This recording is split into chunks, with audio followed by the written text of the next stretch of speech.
Hello guys, welcome back to my channel, no. So ngayon ipapakita ko sa inyo kung ano yung ginagamit ko na patunog ng saranggola, yung sumba.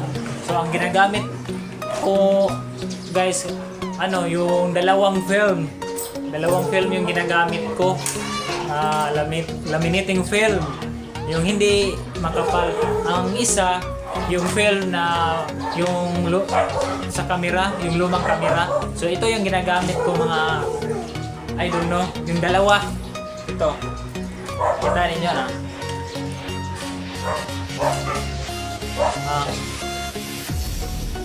So dalawa yung ginagamit ko. So parang pag ito medyo makapal pa siya.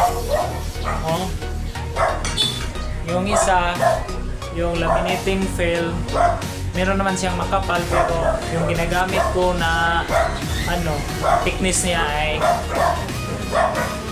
125 microns.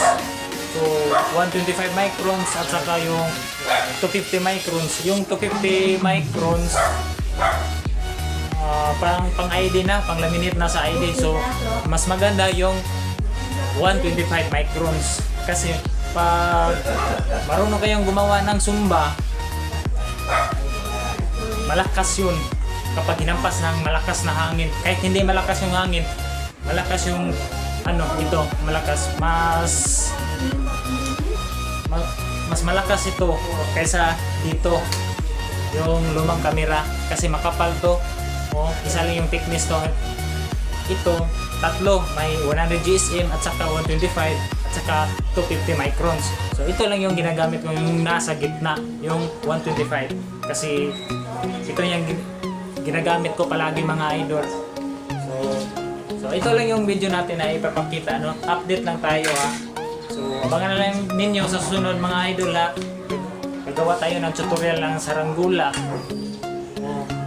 Yung marami at saka yung so gagawa ako ng mga iba't ibang saranggola, iba't ibang design ng saranggola. So abangan nila ninyo mga idol So thank you and God bless.